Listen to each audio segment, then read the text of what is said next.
దీన్ని ప్రౌఢోక్తి అని కూడా అంటారు. అయితే రతి వివశత్వం వల్ల విచిత్ర వీరుడి యొక్క రాజధర్మ ప్రవృత్తికి క్షయరోగం వచ్చింది. అతడి యొక్క రుగ్మత కూడా క్షయవ్యాధియే. క్షయించడం అంటే ఏంటి? క్షీణించిపోవటం. అతడి యొక్క కామ ప్రవృత్తి వల్ల అతడి యొక్క దేహ క్షతియే కాకుండా ధర్మక్షతి, వంశక్షతి అయిపోయింది. వంశం ఆగిపోయే పరిస్థితి వచ్చేసింది. వంశంలో ఏర్పడినటువంటి మహాప్రళయం అది. ఎందుకని? సంతానం లేకుండానే మరణించాడు. అయితే సంతాన విచ్ఛేదమయ్యే ఆదారుణ ఫలితానికి కారణమైనటువంటి సంతత రతి రాజులకు తగదని ఇక్కడ కావ్యోపదేశం. అంటే విపరీతమైన రతి వల్ల కూడా అనేక అనర్థాలు వస్తాయని చెబుతున్నాడు. దానిని నన్నయ్య గారు కవి ప్రౌఢక్తి చేత సిద్ధమైనటువంటి వస్తువు చేత కలిగే వస్తుధ్వనిగా రచనలో నిబంధించాడు. ఈ రచనా శిల్పం నన్నయ్య గారు అనేక చోట్ల ప్రదర్శించాడు. అందువల్లనే నన్నయ్యది ధ్వని ప్రస్థానమని, అందులో వస్తుధ్వని ఆయన మార్గమని వ్యాఖ్యాతలు పెద్దలు అయినటువంటి వాళ్ళు పేర్కొంటూ ఉంటారు. అప్పుడు భరతవంశం విచ్ఛేదమయ్యే స్థితి వచ్చినప్పుడు సత్యవతి చేత నియోగింపబడి సమస్త ధర్మమూర్తి అయినటువంటి వ్యాసుడు దేవర న్యాయంతో అంబిక యందు ధృతరాష్ట్రుణ్ణి, అంబాలిక యందు పాండురాజుని, అంబిక యొక్క చెలికత్తె యందు విదురుణ్ణి పుట్టించాడు. దేవర న్యాయము అన్నాడు. ఇది ద్వాపర యుగంలో ఉన్నది. అంటే మహాత్ములైనటువంటి బ్రాహ్మణుడు, తపస్వి, యోగసిద్ధుడు అయినటువంటి వాడిని నియోగించి ఆ చనిపోయినటువంటి రాజుగారి యొక్క భార్యల యందు కేవలం సంతాన ప్రాప్తి కోసం మాత్రమే ప్రయత్నం చేసేది. అది దేవర న్యాయం. వాళ్లలో ధృతరాష్ట్రుడికి, గాంధారికి వ్యాసుడి యొక్క వరం వల్ల దుర్యోధనుడు మొదలుకొని 100 మంది కొడుకులు పుట్టారు, ఒక్క కూతురు. పాండురాజు నియోగించగా కుంతి మాధురులకు యమధర్మరాజు, వాయుదేవుడు, ఇంద్రుడు, అశ్విని దేవతల యొక్క అంశాలతోటి క్రమంగా ధర్మరాజు, భీముడు, అర్జునుడు, నకుల సహదేవులు అనబడేటువంటి 5 కొడుకులు పుట్టారు. ఆ 5 మందికి పాంచాలీదేవి ద్రౌపది భార్య అయింది. ఆమె యందు ధర్మరాజుకి ప్రతివింజుడు, భీమసేనుడికి శృతశ్రోముడు, అర్జునుడికి శృతకీర్తి, నకులుడికి శతానీకుడు, సహదేవుడికి శృతసేనుడు, పంచపాండవులు, పంచ ఉపపాండవులు అనేవాళ్ళు పుట్టుకొచ్చారు. అంటే ద్రౌపదీదేవికి ఒక్కొక్క భర్త వల్ల ఒక్కో పిల్లవాడు పుట్టాడు. వాళ్ళని ఉపపాండవులు అని పిలుస్తారు. ఇంకా ధర్మరాజుకి స్వయంవరంలో లభించినటువంటి దేవిక అనేటువంటి భార్యకి యౌధేయుడు అనేవాడు పుట్టాడు.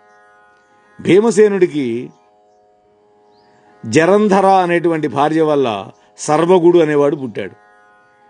అర్జునుడికి సుభద్రాదేవితోటి అభిమన్యుడు పుట్టాడు.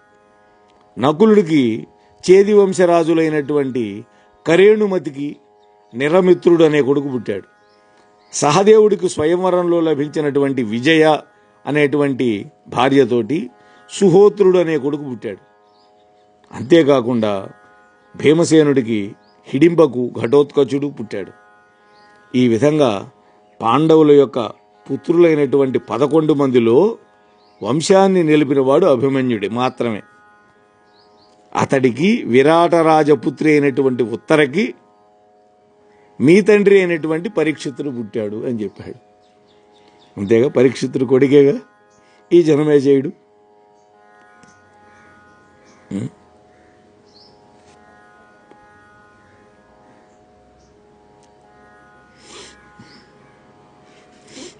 అట్లాగే ఈ దేవర న్యాయం అంటే మరొక అర్థం కూడా రాశారు. దేవరుడు అంటే భర్త యొక్క తోబుట్టువు అని కూడా ఉంది. అంటే రాజకుటుంబంలో రాజ్యానికి వారసులు కాదగినటువంటి రాణికి భర్త వల్ల సంతానం కలక్కపోతే బావగారి వల్ల కానీ మరిది వల్ల కానీ సంతానం పొందడాన్ని దేవరన్యాయము అని కూడా అంటారని అన్నారు. అలాగే మహాత్ముడైనటువంటి వాడి వల్ల కూడా సంతానం కలగటం అనేది కూడా ఉన్నది. ఆ విషయం మనకి ఆ తరువాత మనకు వస్తుంది. పాండురాజు తన యొక్క పట్టపురాణి అయినటువంటి కుంతీదేవికి చెప్పిన విషయంలో. అంటే ఇక్కడ విచిత్ర వీర్యుడు చిత్రాంగదుడు సంతాన రహితులుగా ఉన్నారు. అందుకని వాళ్ళకి అన్నయ్య అయినటువంటి దేవరుడైనటువంటి వ్యాసుడు ధృతరాష్ట్ర పాండురాజులని కన్నాడు. అతనికి అనంత పుణ్య అన్వితయనదగు మాద్రవతికి ఈవఖిల జగన్నుత జనమే జయ పుట్టితి ధృతి పాండవ వంశంబునకు తేజం బెసగన్. వైశంపాయనుడు అంటున్నాడు, సమస్త లోకాల చేత కీర్తింపబడేవో జనమేజయ మహారాజా, పాండవ వంశానికి స్థిరంగా వన్య కలిగేటట్లుగా నీవు పరీక్షితుడికి పుణ్యవతి అయినటువంటి మాద్రవతికి పుట్టావయ్యా అన్నాడు. అంటే పరీక్షితు యొక్క భార్య పేరు మాద్రవతి, అంటే మద్రదేశపు రాజకుమార్తె అన్నమాట. కాగా నీకు వపుష్టమకి శతానీకుడు శంకుకర్ణుడు అనేటువంటి ఇద్దరు కొడుకులు పుట్టారు. వాళ్లలో శతానీకుడికి విదేహరాజపుత్రికకి అశ్వమేధదత్తుడు పుట్టాడు.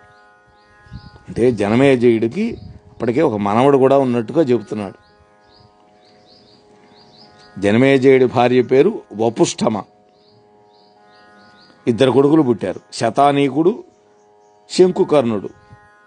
వాళ్లల్లో పెద్ద కొడుకు అయినటువంటి శతానీకుడికి విదేహరాజపుత్రికి అశ్వమేధదత్తుడు పుట్టాడు.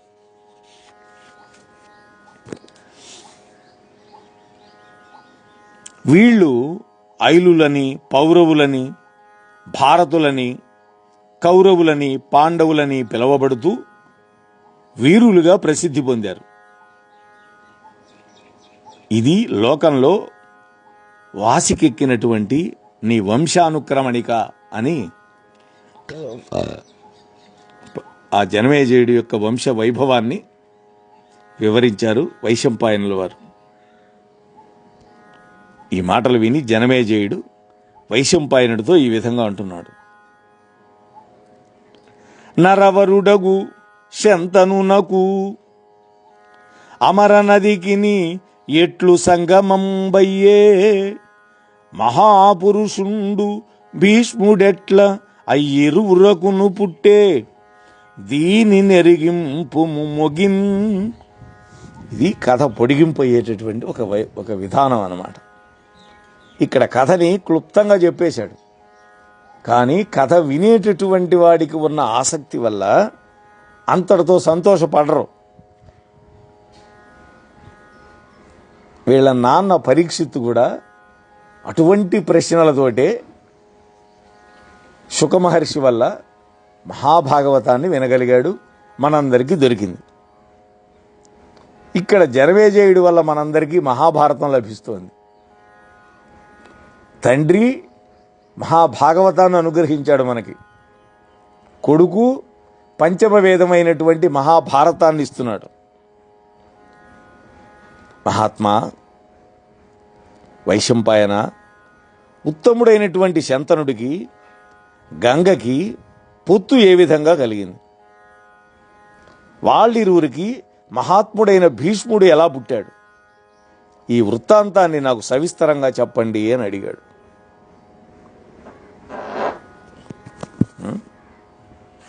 ఇక ఈ అద్భుతమైనటువంటి చరిత్రను మనం చెప్పుకుందాం.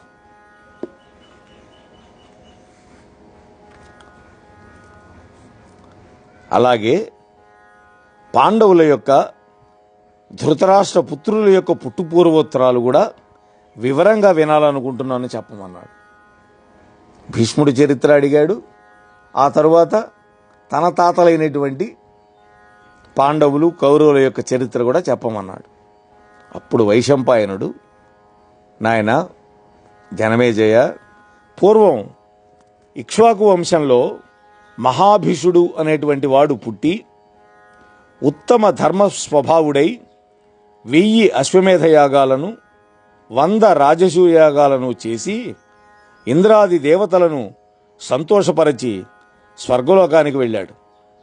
అక్కడ దేవతలతోటి ఋషిగణాలతోటి కలిసి బ్రహ్మదేవుణ్ణి సేవిస్తున్నటువంటి సమయంలో ఒక అద్భుతం జరిగింది. గంగానది దేవ వనితారూపం ధరించి బ్రహ్మసభకు వచ్చింది. ఇక్కడ నదులకి పర్వతాలకి 2 రూపాలు ఉంటాయని మనం తెలుసుకోవాలి. మొదటిది స్థావర రూపం, రెండోది జంగమ రూపం. స్థావర రూపం అంటే కదలకుండా అక్కడే ఉండేటువంటి రూపం. జంగమ రూపం అంటే మనలాగా కాళ్ళు చేతులతో ఉండే రూపం. ఇక్కడ జంగమ రూపం ధరించి గంగాదేవి బ్రహ్మసభకు వచ్చింది. ఆ బ్రహ్మసభకి మహాభిషుడు కూడా వెళ్ళాడు దేవతలతో కలిసి. అప్పుడు జరిగినటువంటి ఒక విచిత్రం ఏమిటయా అంటే, ఊరు మూలమేర్పడక అయ్యువిధ వలపు తొలగే అనిలంబుల చేత విధూతమగుచు అమరులల్లా జరాన్ముఖులైరి దాని సాభిలాషుడై చూచే మహాభిషుండు. ఈ మహాభిషుడు ఇక్ష్వాకు వంశం వాడు, అంటే సూర్యవంశపు రాజు, రామచంద్రుడికి చాలా పూర్వీకుడు. గంగాదేవి ఆ విధంగా సభలోకి వచ్చినప్పుడు ఆమె కట్టుకున్నటువంటి చీర గాలికి ఎగరగొట్టబట్టం వల్ల చేత ఆమె తొడల మొదలు కనపడేటట్లుగా తొలగిపోయింది. ఆ పైకి లేచింది చీర, గాలి వల్ల సుడిగాలి కొట్టింది, పైకి లేచింది ఆమె చీర. అలా చీర పైకి లేవడం వల్ల ఆమె యొక్క తొడల యొక్క మొదలు ప్రదేశం అంతా కూడా కనపడింది. దానిని దేవతలందరూ చూడకుండా, ఎందుకని, ఆమె మహాతల్లి గంగమ్మ, ఆమె 3 రూపాలలో ఉంటుంది, 3 చోట్ల. దేవలోకంలో మందాకినిగా ఉంటుంది, భూలోకంలో భాగీరథిగా ఉంటుంది, పాతాళ లోకంలో భోగవతీదేవిగా ఉంటుంది. భాగీరథి ఆ తల్లి, భగీరథుడు తెచ్చాడు కదా. అందుకని దేవతలందరూ కూడా వాళ్ళ మొహాలు పక్కకు తిప్పుకున్నారు ఆ దృశ్యం చూడకూడదని. కానీ మహాభిషుడు మాత్రం ఆసక్తితో దాన్ని చూశాడు. ఇక్కడ వచ్చిన చిక్కు.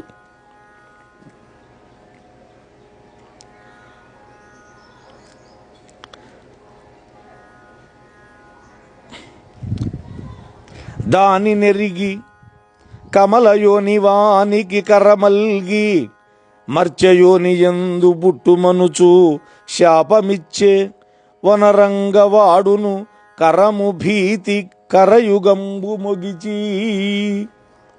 ఇదంతా కూడా జరిగింది అంటే కేవలం దైవయోగం వల్ల జరిగింది. భూలోకంలో అప్పటికే జనాభా పెరిగిపోయింది. ఆ జనాభా నశింపు కావాలి అంటే ఒక పెద్ద సంగ్రామం రావాలి. దానికి ప్రాతిపదికగా ఇవన్నీ జగన్మాత చేసేటటువంటి అపూర్వమైనటువంటి రహస్యం అన్నమాట ఇది. వెంటనే బ్రహ్మదేవుడు కూడా చూశాడు, మహాభిషుడు మీద అమితంగా కోపించాడు. ఇంతమంది దేవతలు మొహాలు పక్కకు తిప్పుకొని ఆ దృశ్యాన్ని చూడకుండా ఉంటే నీవు తదేకంగా ఆమెనే చూస్తావా? ఆమె అందాలను ఆస్వాదిస్తావా? అందుకని నీవు భూలోకంలో మానవ వనితకు పుట్టమని శాపం ఇచ్చాడు. మహాభిషుడు భయపడిపోయినాడు, చేతులు 2 జోడించాడు, నమస్కరించాడు.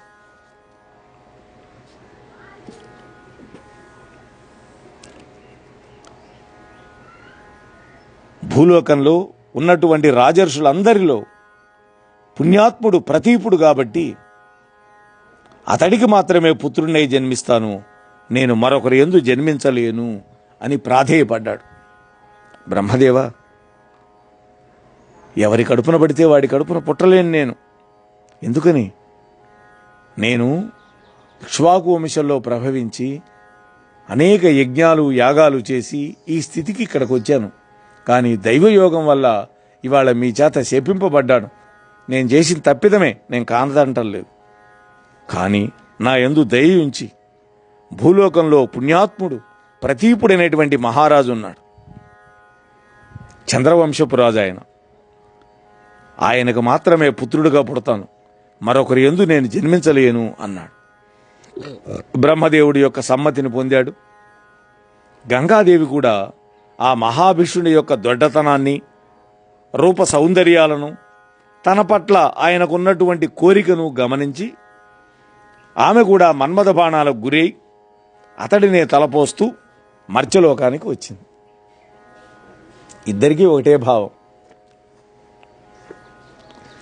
అనిమిషలోక వియోగంబున దుఃఖితులై వశిష్ఠమునివరు శాపంబున వచ్చు వారి వసువులనెన మండ్రగాంచి గంగ ఎంతయు ప్రీతిన్. ఆమె అలా మర్త్యలోకానికి వస్తూ ఉన్నది. ఆ సౌందర్యవంతులైనటువంటి మహాభిషుణ్ణి తలుచుకుంటూ అలా వస్తూ ఉంటే 8 మంది వసువులు ఆమెకు ఎదురుపడ్డారు. ఏడుస్తూ వచ్చారు, దుఃఖితమతులై వచ్చారు. ఎందుకని? వశిష్ఠ మహర్షి యొక్క శాపం వల్ల దేవలోకాన్ని విడిచిపెట్టి రావాల్సినటువంటి వాళ్ళు అయినారు వాళ్ళు. అందుకని వాళ్ళు దుఃఖంతో వస్తూ ఉన్నారు భూలోకానికి. అప్పుడు గంగమ్మ వాళ్ళని ఆప్యాయంగా చూచి, ఇక్కడ యమధర్మరాజు యొక్క 10 మంది భార్యల్లో వసువు అనేటువంటి ఆమెకు జన్మించిన 8 మంది పుత్రులు అష్టవసువులు. వాళ్ళు ఎల్లప్పుడూ కలిసి ఉండే గణదేవతలు. వాళ్ళ పేర్లు ఆపుడు, ధ్రువుడు, సోముడు, అధ్వరుడు, అనిలుడు, ప్రత్యూషుడు, అనలుడు, ప్రభాసుడు. వీళ్ళు అష్టవసువులు అంటారు వీళ్ళని. జ్యుతి తరిగి నిజయోగచ్యుతి బంధను మీకు నొండు చోటికి అరుగంగతమేమి అని నవిని అయ్యతివకు సురనదికి నిట్టులని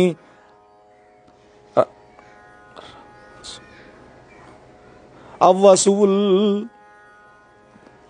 గంగాదేవి వాళ్ళతో అంటోంది, నాయన, కాంతి విహీనులై మీ పదవుల నుండి పతనం చెందటానికి, మీరు ఉండవలసిన చోటును విడిచిపెట్టి మరొక చోటుకు పోవడానికి కారణం ఏమిటి అని అడిగింది.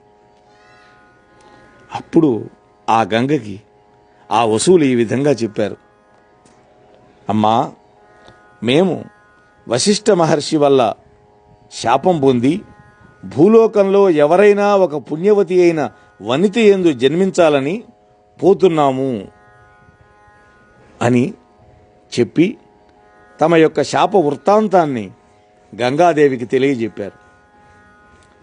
అమ్మా, మేము వేరే చోట ఎక్కడా జన్మించలేము, నీకు పుత్రులుగా పుడతాం.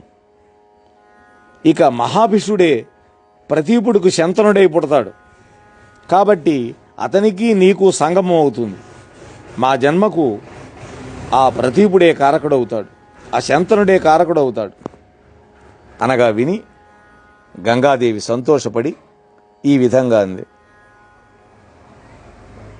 నాయనలారా, నాకు అభిమతంబు నిట్టిద మీకును ఉపకారమగు సమీహిత బుద్ధింజేకొని చేసెద మీరలు అశోక స్థితి నుండుడనుచు సురనది కరుణ. నాయన, నా కోరిక కూడా అటువంటిదే. నేను కూడా ఆ మహాభిషుడు యొక్క సౌందర్యానికి మోహితురాలనైనా. ఆ మహాభిషుడు శంతనుడుగా పుట్టబోతున్నాడు. కాబట్టి మీ యొక్క కోరికను ఇష్టమైనటువంటి మనస్సుతో అంగీకరించి అమలుపరుస్తాను. మీకు కూడా మేలు జరుగుతుంది. కాబట్టి మీరు ఇంకా నిశ్చింతగా ఉండండి అని గంగాదేవి కరుణతోటి చెప్పింది. ఆ మాటలకి ఆ వసువుల యొక్క మనస్సులకి ఆనందం కలిగింది. వాళ్ళు గంగాదేవి యొక్క దయను పొంది ఈ విధంగా ఒక వరం కోరుకున్నారు. తల్లి, నీవు మాకు ఉపకారం చేయగలిగితే మేము నీకు ఒకరి తర్వాత ఒకరు పుడతాం కొడుకులుగా. అయితే పుట్టినప్పుడే వెంటనే మమ్మల్ని నీళ్లలో పడేస్తూ మేము భూలోకంలో ఉండకుండా చేయాలి. నువ్వు జన్మిస్తాం శాపం వల్ల, కానీ వెంటనే మమ్మల్ని నీళ్లలో విడిచిపెట్టు గంగలో. మేము మళ్ళీ మా లోకానికి వెళ్ళిపోతాం శాపం విడుదలై. మాకు వశిష్ఠ మహర్షి ఇచ్చిన అనుమతి కూడా ఇదే.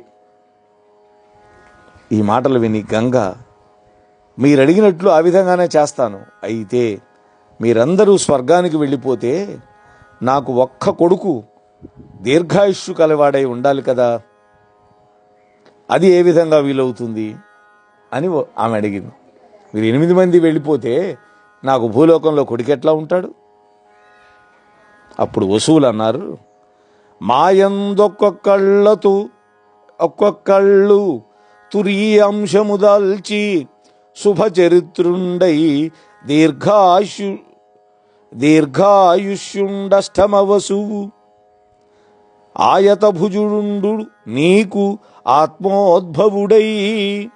అమ్మా, మా ఒక్కొక్కళ్ళ 4వ అంశాన్ని ధరించి ఉత్తమశీలుడై, మాలో ఒక్కొక్కళ్ళలో పావు భాగం ధరించి దీర్ఘాయువై విశాలమైన భుజాలు కలిగినటువంటి ఈ అష్టమ వసువు ఉన్నాడే ప్రభాసుడు నీకు కొడుకుగా ఉంటాడమ్మా చిరకాలం అన్నారు. అని ఈ విధంగా గంగాదేవి అష్టవసువులు పరస్పరం ఒక ఒప్పందం చేసుకొని వెళ్ళిపోయారు. ఆ పైన ఇక్కడేం జరిగిందో చూద్దాం. భూలోకంలో వీరుడు ప్రతీపుడు అఖిల క్ష్మారాజ్య సుఖముల తనిసి మానుగ గంగా తీరమున తపముజేయుచు భారతకులుండుండే ధర్మపరుడై నిష్టం. ఇక్కడ భూలోకంలో భరతకులంలో పుట్టి వీరుడైనటువంటి ఆ ప్రతీప మహారాజు సమస్త రాజ్యభోగాలను తనివితీరా అనుభవించి ధర్మపరుడై దీక్ష పట్టి గంగానదీ తీరంలో మనోజ్ఞంగా తపస్సు చేసుకుంటూ ఉన్నాడు. ఈ విధంగా యమ నియమం అనేటువంటి యోగ పద్ధతులను ఆచరించే నిష్టలో నిమగ్నుడై ఉండగా ఆ ప్రతీపుడికి ఒకనాడు గంగాదేవి ప్రత్యక్షమైంది. ఇక్కడ ఒక్కసారి మనం వ్యాఖ్యానం కూడా చూసుకొని ముందుకు వెళదాం. యమ నియమాలు అష్టాంగ యోగంలో ఉన్న భాగాలు. ఆ యోగంలో 8 అంగాలు ఉన్నాయి. యమం, నియమం, ఆసనం, ప్రాణాయామం, ప్రత్యాహారం, ధ్యానం, ధారణ, సమాధి. అంటే హింసా ప్రవృత్తి లేకుండా ఉండడం యమం. ఆ యమం మళ్ళీ 10 రకాలు ఉంది. సత్యము, దయ, క్షమ, ధృతి, మితాహారం, ఆర్జవం, బ్రహ్మచర్యం, అస్తేయం అంటే దొంగతనం, అహింస, శౌచం, ఇవన్నీ కూడా. అట్లాగే శరీరం కంటే భిన్నమైనటువంటి మట్టి, నీళ్లు సాధనాలుగా చేసే యోగ సాధనాన్ని నియమం అంటారు. అది కూడా 10 రకాలు ఉంది. తపస్సు, సంతోషం, ఆస్తికత్వం, దానం, భగవదర్చన, వేదాంత శ్రవణం, లజ్జ, మతి, జపం, వ్రతం.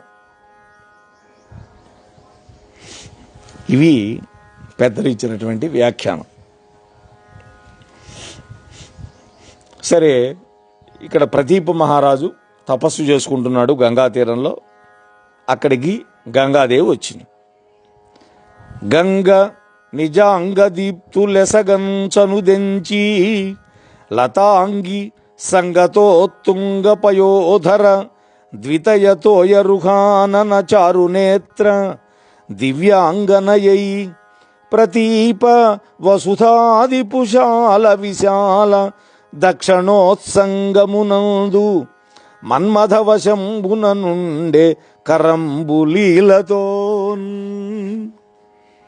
ఆ గంగా నది తీగ వంటి మేను కలిగింది, పొందికగా ఎత్తైనటువంటి వక్షోజముల జంట కలిగింది, పద్మాల వంటి ముఖం కలిగింది, అయినటువంటి ఒక దివ్య వనితారూపం ధరించి తన యొక్క శరీర కాంతులు ప్రసరిస్తూ ఉండగా వచ్చి మన్మథ పారవస్యంతో ప్రతీప మహారాజు యొక్క చెట్టులాగా విశాలమైనటువంటి కుడితొడ మీద విలాసంగా కూర్చుంది. ఇక్కడ గంగ లతాంగి అన్నారు, అంటే ఆమె శరీరం తీగలాగా ఉందని. ప్రతీపుణ్ణి వక్షస్సు చెట్టులాగా ఉంది అన్నారు, వక్షస్థలం. తీగ చెట్టుకు అల్లుకున్నట్లుగా ఆమె అతని యొక్క తొడపై ఉందని ఇక్కడ మనకి స్వారస్యం. ప్రతీపుడు గంగను చూచి ఆశ్చర్యపడ్డాడు. నీవెక్కడి దానవు, నా తొడపై ఎందుకు ఎక్కావు అని అడిగాడు. అడిగితే ఆమె అంటున్నది, ఏను జన్హు కన్య ఇంద్ర సమాన నీ సద్గుణావళులకు సంతసిల్లి భానుతేజ నీకు భార్యగా వచ్చితి ఇష్టమున పరిగ్రహింపునల్ను.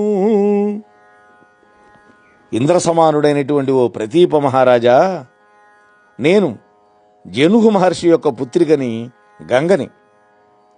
నీ యొక్క సుగుణాలకు సంతోషపడి నీకు భార్యనవుదామని వచ్చాను. కాబట్టి ఓ సూర్యతేజుడా, నన్ను ప్రేమతో స్వీకరించు అన్నది. ఇక్కడ జనుగు మహర్షి పుత్రిక అన్నది ఎందుకని? అలనాడు భగీరథుడు గంగను భూలోకానికి తెస్తూ ఉంటే భగీరథుడు రథం మీద ముందుకు వెళుతున్నాడు, గంగమ్మ వెనకాల ప్రవహిస్తూ వస్తున్నది. దారిలో జనుగు మహర్షి ఆశ్రమాన్ని ముంచిపడేసింది. ఆయన కోపం వచ్చింది, ఒకే ఒక్క గుక్కతో తాగిపడేశాడు గంగని. మళ్ళీ భగీరథుడు వచ్చి ఆయన కాళ్ల మీద పడి ప్రాధేయపడితే అప్పుడు తన యొక్క చెవి నుండి విడిచిపెట్టాడు. నోటి నుండి విడిచిపెడితే అపవిత్రం అవుతుంది కాబట్టి చెవి నుంచి విడిచిపెట్టాడు. అప్పుడు మళ్ళీ గంగ ప్రవహించింది. అప్పుడు గంగమ్మ ఆయనకు వరం ఇచ్చింది, నేను ఇవాళ నుంచి నీకు కూడా పుత్రికని, అందుకని నేను జాహ్నవి అనేటువంటి పేరుతో పిలువబడతాను అని చెప్పింది ఆ తల్లి. ఇది గంగావతరణ ఘట్టంలో ఉంటుంది, శ్రీమద్ రామాయణంలో కూడా ఉన్నది. అది మొదటి కాండలో, బాలకాండలో. ఆ మాట చెప్పగానే ప్రతీపుడు అంటున్నాడు ఈ మాట, అనిన ప్రతీపుడిట్టులనియే అంబురుహానన అగ్నిసాక్షికంబున పరిణీతయైన సతి బొల్పుగా నొక్కత కాని అన్యలన్ మనమున నేనుయుందలప మానిని ఇట్టి జితాత్మునన్ను ఇట్లని పలుకంగనీకగునే అన్యుల పల్కిన ఎట్ల బేలవై.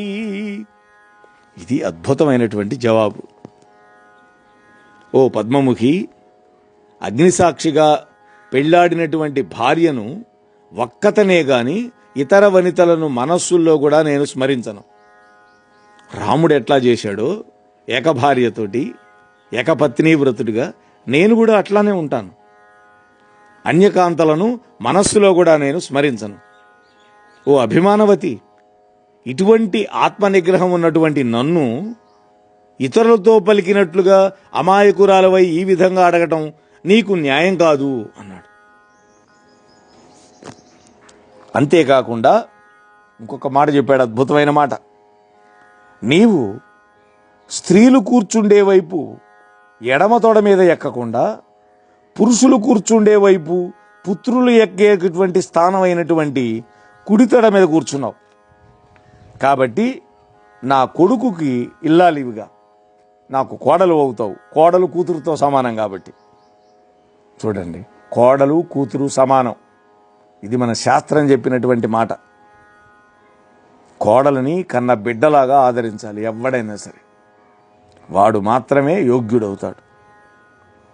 కాబట్టి కుడితొడ పుత్రికాస్థానం లేదా పుత్రస్థానం అనగానే ఆమె అట్లాగే చేస్తానని చెప్పి మాయమైపోయింది. ఆమెకి తెలియదా కుడితొడ మీద కూర్చోకూడదని? తెలుసు. ఎందుకన్నది అంటే ఆయన పుత్రుడుగా పుట్టబోతున్నాడు రేపు, మహాభిషుడు, శంతనుడుగా. అందుకని వాగ్దానం పొందడానికి వచ్చింది ఆమె. ఏమి అద్భుతం అండి ఈ కథ.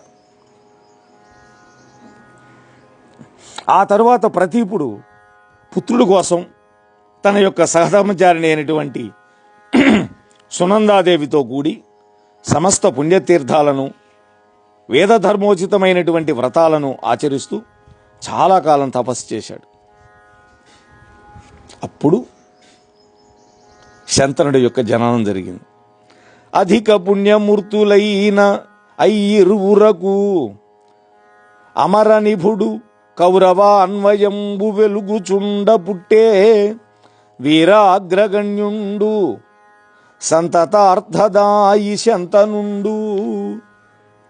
అమిత పుణ్యదంపతులైనటువంటి ఆ సునంద ప్రతీపులకు దేవతలతో తుల్యుడైనటువంటి వాడు, వీరశ్రేష్ఠుడు, మహాదాత అయినటువంటి శంతనుడు కౌరవ వంశం ప్రకాశించేటట్టుగా పుట్టాడు. ఆ మహాభిషుడే శంతనుడుగా పుట్టాడు.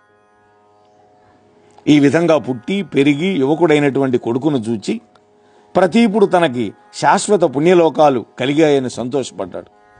సమస్త రాజ్యభారాన్ని కొడుకు మీద ఉంచి రాజ్యానికి పట్టం కట్టి కొడుకుతో ఈ విధంగా అన్నాడు. మరి కొడుకుతో ఏం చెప్పాడు శంతన మహారాజు?